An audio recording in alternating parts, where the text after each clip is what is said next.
So, I don't know if you've heard, but Chainsaw Man finally got announced for an anime adaptation. It should be scheduled to be coming out around October, and to be frank, I'm excited. Chainsaw Man is a beautiful manga that has a unique way of telling such a different story compared to like other Shonen Jump shows, and it's about time we finally get it represented on the big screen. Small screen. Big, small screen, you know what I mean. I was thinking about it after going through and rereading the manga preparing for the show, and a question kind of popped into my head. What would a Chainsaw Man video game look like? You know, this day and age, anime shows are getting adapted into video games left and right by Bandai, and now with a new Demon Slayer game, the possibility of other companies being able to license anime shows is a thing. Today, we're going to be talking about what this game would hypothetically look like. And I know what you're thinking. Who am I to undermine years of hard work and experience that it takes to create such a game? Am I really so vain to think that I can do a better job than those in the industry? 野外学長は2時間くらいで来るよ。じゃあね。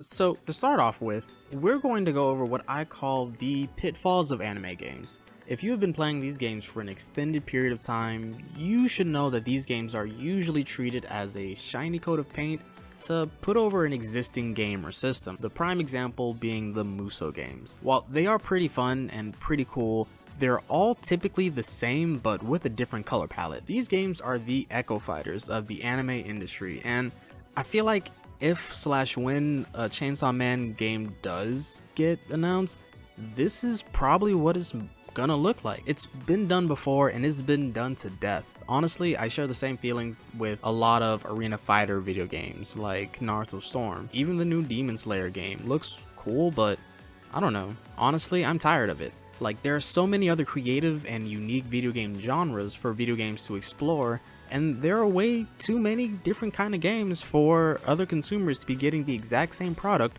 over and over again. Also, I don't know, this may be the controversial one, but I do not want to play a Chainsaw Man story that's already going to be adapted. The anime and the manga will do a good enough job for the mainline story of Chainsaw Man to be told without it having to be retold a million times. Look at the Dragon Ball Z series. I have played that story to death, with every single iteration of every new Dragon Ball game that goes over the exact same events over and over again. I feel like video games are a chance for a story to be expanded upon. Let's look at one of the most ambitious things an anime game has done in recent years. Dragon Ball Z Kakarot. The majority of the game is exactly what you would expect, except in, well, the new expansion. The world of Dragon Ball Z was expanded upon by letting you play through a scenario that was never adapted through manga or anime or even the movies. That is exactly what I want for any type of anime game. Something that I haven't seen before. So, I guess we're going into filler territory? I don't know. That's my controversial opinion. Let me know if you have a better idea in the comments or something. And lastly, the final pitfall. A Chainsaw Man video game needs to have the exact same themes and feelings of a Chainsaw Man anime. A lot of licensed games are just trying to recreate the last big thing by following trends with the original story be damned. Chainsaw Man is a gritty, violent, gory, and selfish story. I'm not going to just, go into too many details as to why, because I don't want to spoil anyone who hasn't actually read the manga yet, but it is a story that is different and needs to be treated as such. The themes of the show need to be reflected into the mechanics of the game. Do you think it's a coincidence that Dragon Ball FighterZ, a fighting game that is adapting a show centralized in fighting and the idea of improving one's fighting ability, the hypest title to come out in recent years, the mechanics reflect the show? I can talk more about that when I get into our next segment, but just know that this does not need to be a fighting game. There shouldn't be any 2-on-2 versus or anything like that. It just wouldn't work well. If that kind of a game came out, then sure, I would play it and I think it'd be cool, but I feel like it's really missing the experience that the manga could bring out. So with all that said, what kind of game do I want Chainsaw Man to be? Well,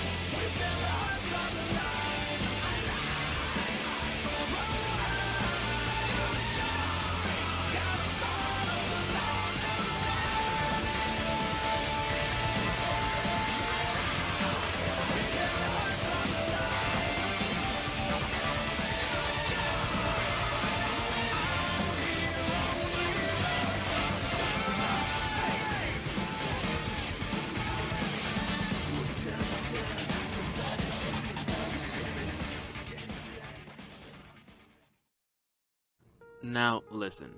I know I was just on my soapbox about having a unique gameplay experience, but I'm a liar. See, there's been a bit of a time skip since the beginning of this recording and now. Originally, I wrote this script planning to do this whole thing where I created a game about the experience of Chainsaw Man, going piece by piece, talking about the individual elements. However, after rereading part 1 of the manga, I feel like it would be so dope to have an action-adventure game. All of the bonkers things that happens in this show would come alive in this type of gameplay. The raw fighting, the gritty mechanics, the crazy combinations. Chainsaw Man was made for this type of game. Remember all that stuff about thematic adaptations? Well, let's take a page out of every anime analysis channel and talk about some of what makes Chainsaw Man so special. Mangaka Tatsuki Fujimoto has a history of creating some of the most horrifying, absurd, and dramatic stories that I've ever seen. With Chainsaw Man, he's wrapped up all of these elements, sprinkled in a little bit of extra intensity, and created a reverse shonen. What is a reverse shonen? Well, it's like a shonen, but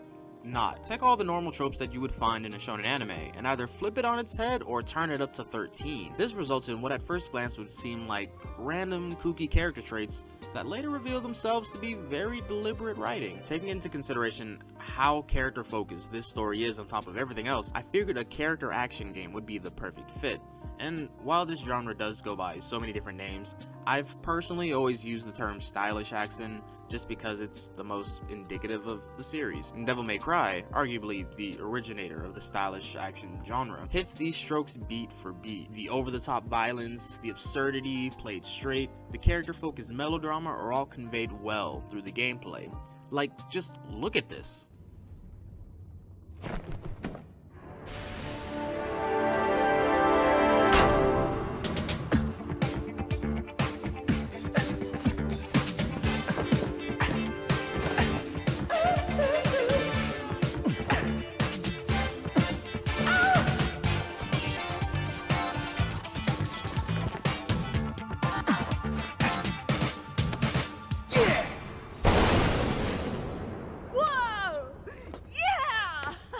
Some of the specifics that make up this genre are the style meter, the faster paced, long range, short range combat, the finishers, the arcade level design, and, you know, the multiple weapons and styles. All of this is going to be incorporated in the final product of this game, but this is just the skeleton of what I want this game to be based on. As to not just be a DMC clone, I want to change up some core mechanics that'll add that good old Chainsaw Man smell. Before that though, let's talk story.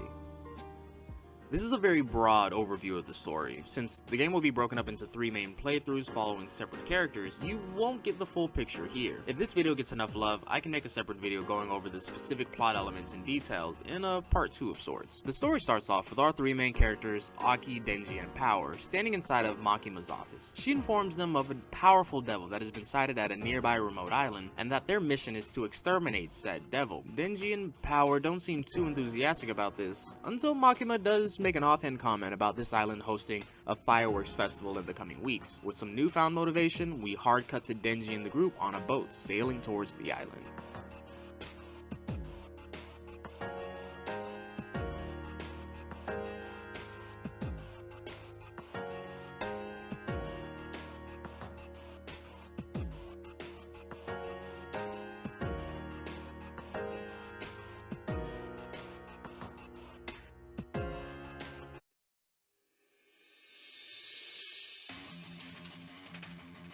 This is where the player chooses which character they want to play as. This does alter the difficulty of the game in a similar way to the older Resident Evil games, Denji, Power, and Aki being easy, normal, and hard respectively. Going to the individual characters' playstyles, each character will have a unique core mechanic to distinguish themselves from one another. Let's go into this with the assumption that the majority of players will play as Denji to start with. As the base character, he will be the easiest to use. His 2 attacks have him swinging his chainsaw arms in various ways. His attacks are rudimentary, but his chainsaws do allow him an easy way to rack up combos without too much effort. This is done in a similar way to Dante's Cavalier weapon, distance. This would also make him more of a grounded fighter, so his attacks would have less staying power in the air, with jump attacks primarily being used to drag airborne enemies to the ground. In place of his projectile button, Denji shoots out chainsaw cords to wrap around an enemy in the distance and drag them to the player. This will have a pretty limited range in the beginning. You could also give him a grapple attack where he headbutts the enemy, utilizing the face chainsaw with all of its glory, viscera just shooting out everywhere with each attack. To add even more personality to these characters, everyone also has an ability button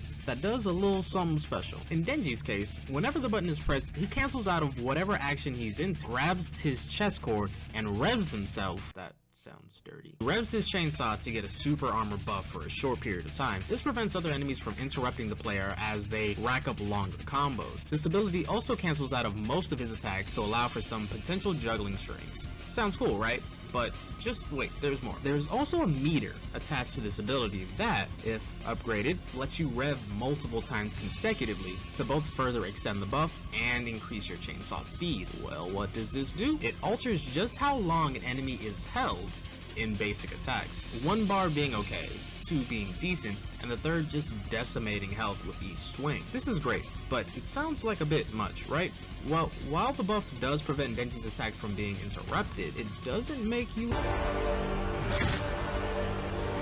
Attacks done on you will still decrease your health at the same rate. Situations where you are facing down multiple enemies will force the players to break away when things look rough. That said, Denji isn't a cautious guy, and I don't want players to play him in a cautious way. To further incentivize more aggressive plays, I say we give Denji a passive ability called the Revenge Mechanic. When Denji first gets hit, he has a small window of opportunity to get that health back by attacking the enemy that hit him. Think of the rally mechanic in From Software's Bloodborne. This helps enforce the risk versus reward mentality of this character. Now we have power.